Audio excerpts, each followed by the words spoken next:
பூர்ணிமா பாக்யராஜ் அவர்கள் சமீபத்தில அவங்களோட க்ளோஸ்டு சர்க்கிள்ல அவங்களோட ஹஸ்பண்ட பத்தி ரொம்பவே எமோஷனலா நெறைய விஷயங்கள் ஷேர் பண்ணியிருந்திருக்காங்க.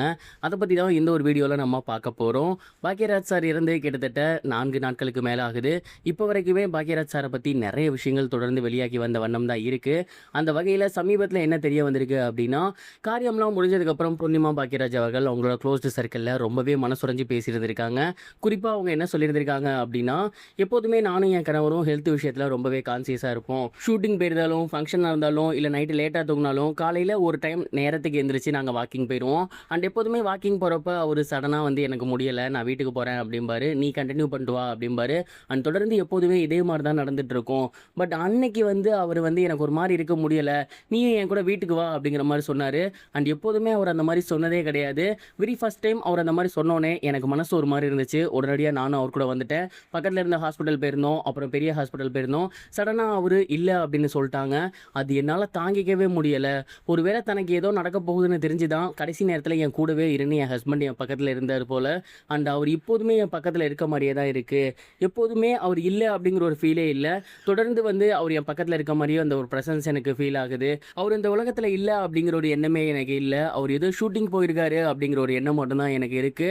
அண்ட் கண்டிப்பா அவரு திரும்பி எனக்காக வருவாரு அப்படிங்கிற மாரியான ஒரு எண்ணமும் எனக்கு இருந்துகிட்டே தான் இருக்கு அப்படின்னு சொல்லி ரொம்பவே எமோஷனலா அவங்களோட க்ளோஸ்டு சர்க்கிள்ஸ்ட்ட ஷேர் பண்ணியிருந்திருக்காங்க.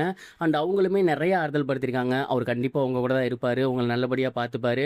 அண்ட் உங்க பேரனா உங்களுக்கு மறுபடியும் அவர் கிடைப்பாரு அப்படிங்கிற மாரிலாம் ரொம்பவே எமோஷனலா அவங்கள வந்து கன்சோல் பண்ணியிருந்திருக்காங்க. அவங்க ஃபேமிலி மெம்பர்ஸ் எல்லாருமே சேர்ந்து. அண்ட் இந்த ஒரு விஷயம் தான் சமீபத்தில வெளியாகி சோசியல் மீடியால ரொம்பவே வைரலா போய்க்கிட்டு இருக்கு. ஏதோ ஒண்ணு பாக்யராஜ் சார் மனசுல தோணியிருக்கு. அதனால தான் தன்னோட கடைசி நாள் அன்னைக்கு அவங்க மனைவிய கூடவே வச்சிருந்திருக்காரு அப்படிங்கிற மாரி தான் நமக்கு தோணுது.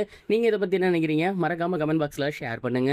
இது ஒரு புறம் இருக்க. அஸ்வின் மாரிமுத்து அவர்கள் ரீசெண்டா ஒரு இன்டர்வியூல ரஜினி சாரோட முதல் நாள் படப்பிடிப்பு எப்படி இருந்துச்சு அப்படிங்கிறத ஷேர் பண்ணியிருந்தாரு. தர்மன் படப்போட முதல் நாள் படப்பிடிப்பு வந்து ரொம்பவே படபடப்பா இருந்துச்சு எனக்கு. அண்ட் ரஜினி சாரை வச்சு அந்த காட்சியை எப்படி எடுக்க போறோம் அப்படிங்கிற ஒரு கியூரியாசிட்டி இருந்துச்சு. அவர் கார்ல இருந்து இறங்கி ஹாஸ்பிட்டலுக்குள்ள போற மாதிரி தான் அது ஒரு சீன். அண்ட் அந்த ஒரு சீனை பார்க்கும்போது அவர் ஏன் சூப்பர் ஸ்டார் அப்படிங்கிறத என்னால் புரிஞ்சுக்க முடிஞ்சுச்சு. அவரோட ஆரா அப்படி இருந்துச்சு. அவரோட ஸ்டைல், அவரோட ஸ்வாக், அவரோட அந்த வாக்கிங் ஸ்டைல் உண்மையாலுமே அஸ் அ டைரக்டர் அப்படிங்கிறத மறந்து அந்த இடத்துக்கிட்ட கட் சொல்கிறத கூட விட்டுட்டு நான் வந்து விசில் அடிச்சிட்டேன். அந்த அளவுக்கு வந்து அவர் ரொம்பவே சூப்பரான ஒரு விஷயத்தை வந்து வச்சிருக்காரு அவருக்குள்ள. அதனால தான் அவர் சூப்பர் ஸ்டார். கமலஹாசன் சாரோட ப்ரொடக்ஷன், ரஜினிகாந்த் சார் நடிக்கிறாரு. இந்த படத்தை ஹிட் பண்ணியே ஆகணும் அப்படிங்கிற மிகப்பெரிய ஒரு கடமை என்கிட்ட இருக்குது. ஒரு பதட்டம் என்கிட்ட இருக்குது. பட் அதெல்லாம் தாண்டி ஒரு நல்ல திரைக்கதை எப்படி ரசிகர்களுக்கு கொடுக்க முடியும், ஒரு நல்ல நடிப்பை எப்படி ரஜினி சார்லேருந்து வாங்க முடியும் அப்படிங்கிற எண்ணம் மட்டும் தான் அப்போதைக்கு எனக்கு ஓடிக்கிட்டு இருக்கு. கண்டிப்பாக தர்மன் படம் உங்கள் எல்லாருக்குமே பிடிக்கும் அப்படிங்கிற மாதிரி சொல்லியிருந்தாரு. அண்ட் இந்த ஒரு இன்டர்வியூ இப்போ ரொம்பவே வைரலா சோசியல் மீடியால போய்கிட்டு இருக்கு. இது வரைக்கும் கனெக்டிங் டிவிக்கு சப்ஸ்கிரைப் பண்ணனா மறக்காம சப்ஸ்கிரைப் பண்ணிக்கங்க. உடனடி அப்டேட்ஸ் பெறுவதற்கு நோட்டிஃபிகேஷன் பெல்லையும் கிளிக் பண்ணிக்கங்க.